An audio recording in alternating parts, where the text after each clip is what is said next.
प्रिय विद्यार्थियों, एक बार पुनः मैं Rajesh Sen PGT English GPS online classes में आपका स्वागत करता हूं। जैसा कि हम इससे पूर्व लेटर्स में पढ़ चुके हैं, हमने सबसे पहले लेटर के इंट्रोडक्शन में, उसके बाद मेरे 2 वीडियोस में हमने इनफॉर्मल लेटर्स के संबंध में बातचीत की। नेक्स्ट वीडियो में हमने फॉर्मल लेटर की बात की, और ये जो फॉर्मल लेटर हमने लिखा वो कलेक्टर को लिखा।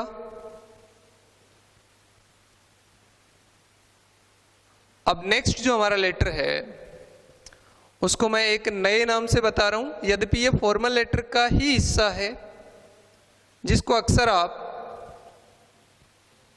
जॉब एप्लीकेशंस के नाम से सुनते या जानते हैं।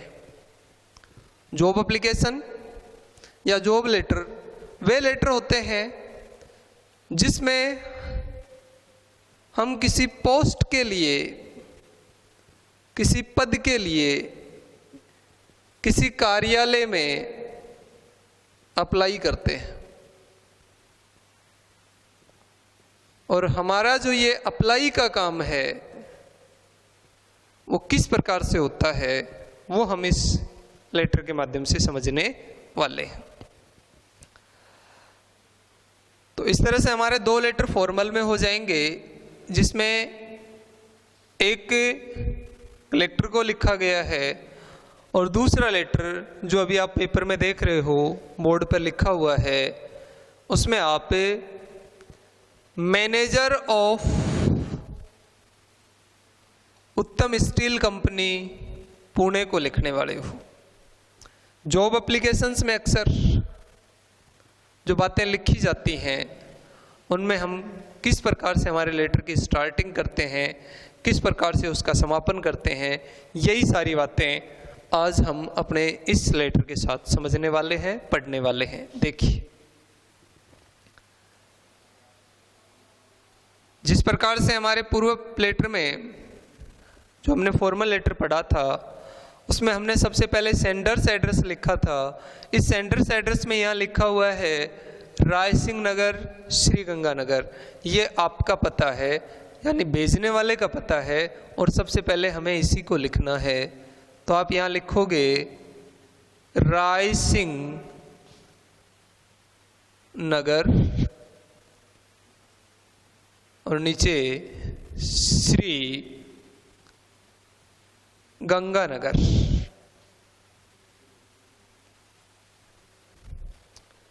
जस्ट इसके बाद आपकी डेट आएगी, जैसा कि आज लिख रहा हूं मैं, 30 अप्रैल 2020। रिसीवर्स एड्रेस इसमें लिखा हुआ है द मैनेजर। ये मैनेजर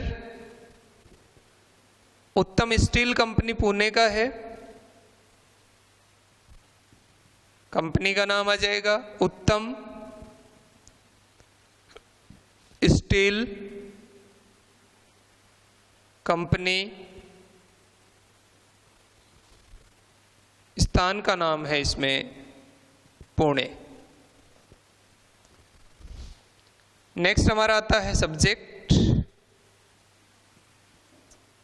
इस लेटर के सब्जेक्ट में आप देख रहे हैं लिखा हुआ है for the post of personnel manager.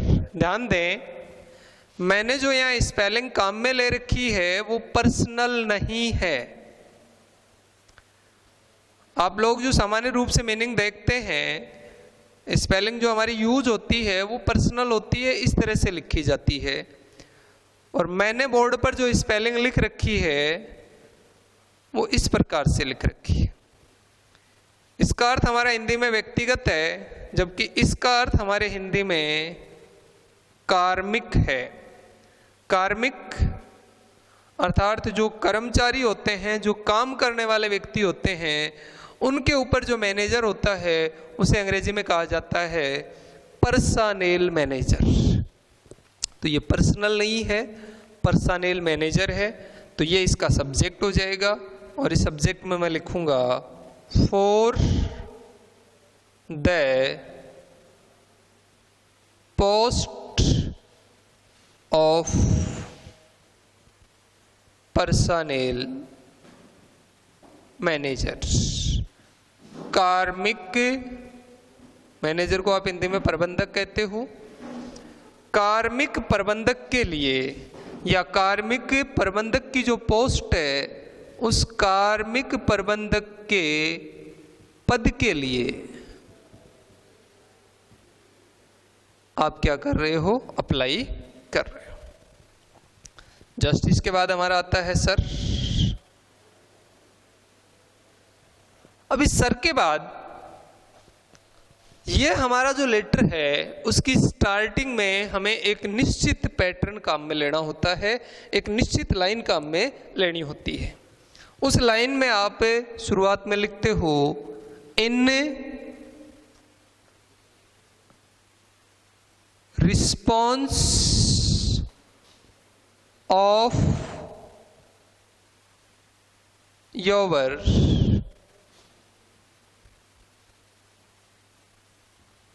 advertisement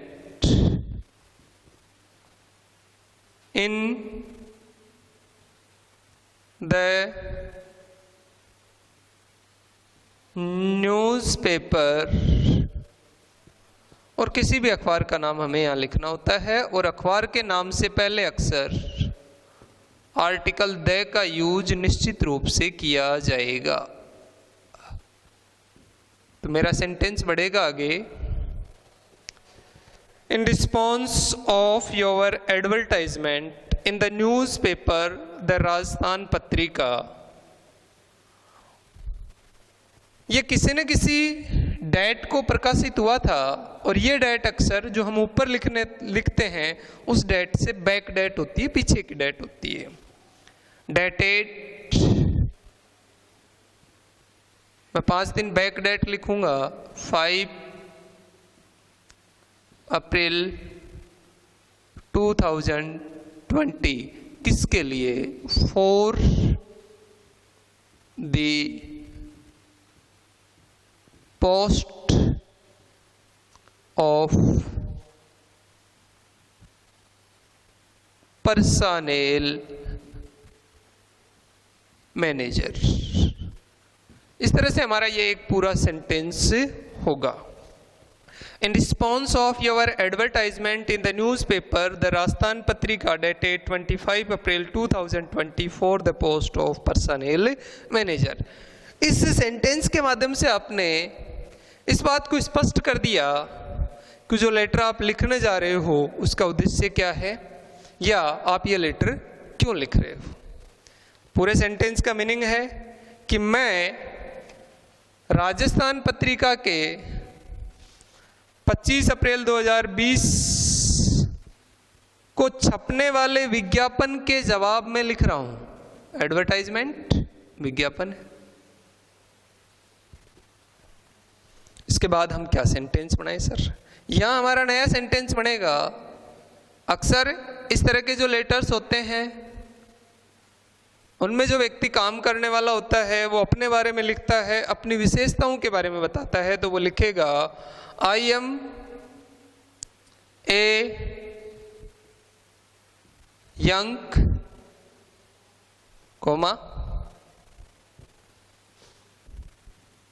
unmarried and energetic person।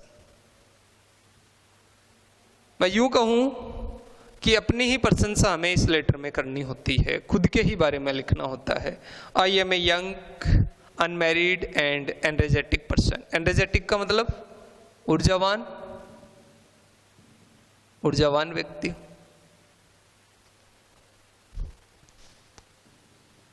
आप इससे पहले कहीं काम कर रहे हैं तो आप अपना सेंटेंस लिख सकते हैं।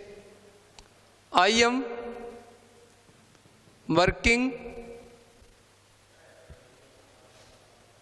in a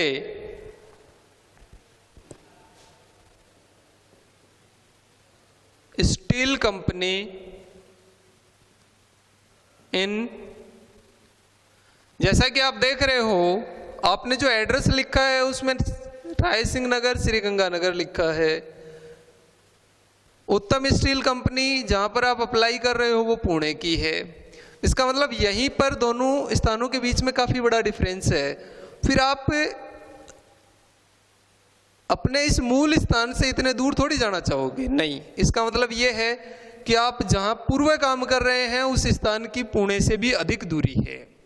तो मैं लिखूंगा सेंटेंस में, I am working in A steel company in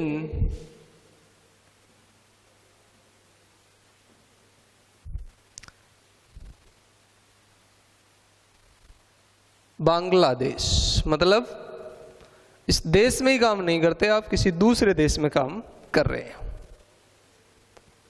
so I want to change my working place, इसलिए मैं मेरे वर्किंग प्लेस को बदलना चाहता हूं।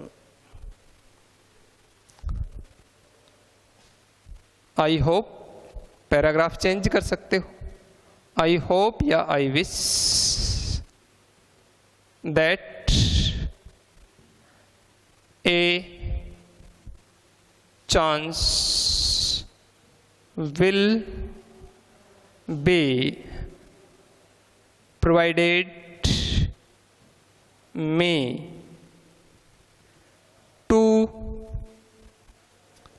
fulfill my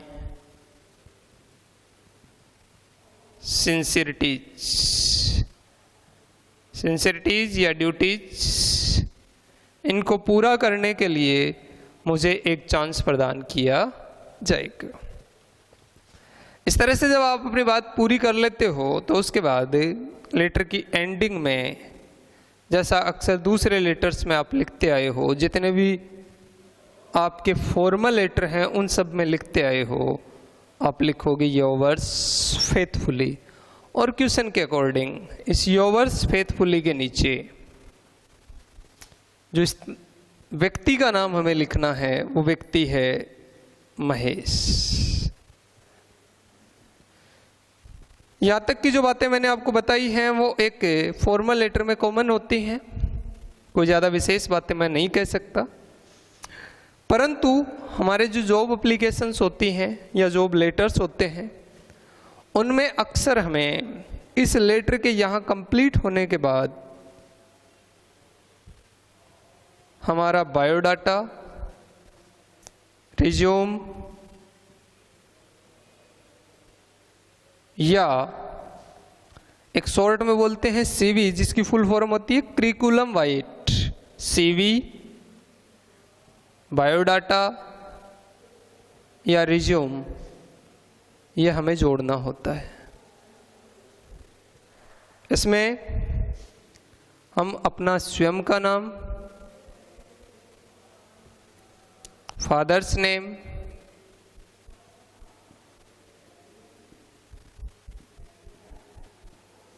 DOB, date of birth, जैसा मैंने ऊपर लिखा है उसमें अनमैरिड लिखवा रखा है, इसके लिए हमारे अंग्रेजी में एक वर्ड चलता है मैरिटल स्टेटस। इस तरह से ये कुछ पॉइंट हैं जिनको हम बना सकते हैं। एक्सपीरियंस है, स्किल्स है, क्वालिफिकेशन है, ये सारी चीज़ें इसमें आगे नीचे जोड़ी जा सकती हैं। जैसे नेम है तो नेम में आ जाएगा महेश, फादर्स नेम है उसमें अपने फादर का नाम XYZ जो भी आप लिखना चाहें। उसमें यहाँ पर इसने लिखा था कि मैं यंग हूँ, ऐसे में आप 2020 की बात कर रहे हो, अभी चल रही है, आप अपने आप को अधिकतम 1995, 96 यहाँ तक दिखाएं। DOB 19 मार्च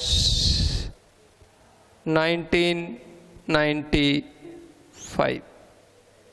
मैरिटल स्टेटस में आपका आ जाएगा अनमैरिड। इसके अतिरिक्त आप अपनी क्वालिफिकेशंस में जो इसी के नीचे जोड़नी है, मैंने यहाँ बोर्ड को कंप्लीट होने की वजह से आगे ले जा रहा हूँ, क्वालिफिकेशंस, इसमें आप अपनी तमाम योग्यताओं के बारे में लिख सकते हैं। अक्सर इस तरह की जो कंपनी वगैरह में काम करने वाले होते हैं वे ग्रेजुएट तो होते ही हैं, बीएससी, बीकॉम, बीए जो भी है। उसके साथ साथ उनको अगर किसी प्रकार के कंप्यूटर आदि का नॉलेज हो तो वो लिख सकते हैं विथ पीजी डीसी, एक कंप्यूटर कोर्स हो गया। ये जो चीज़ें हम जोड़ते हैं उनको एक निश्चित पैटर्न में, एक निश्चित प्रारूप में लिखा जाता है। इसी प्रारूप का नाम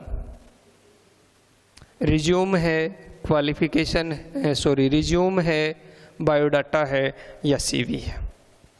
तो प्रिय विद्यार्थियों, मैंने मेरे इन 5 वीडियोज़ के आधार पर आपको एक बार संक्षिप्त में लेटर्स के टॉपिक को बताने का प्रयास किया है।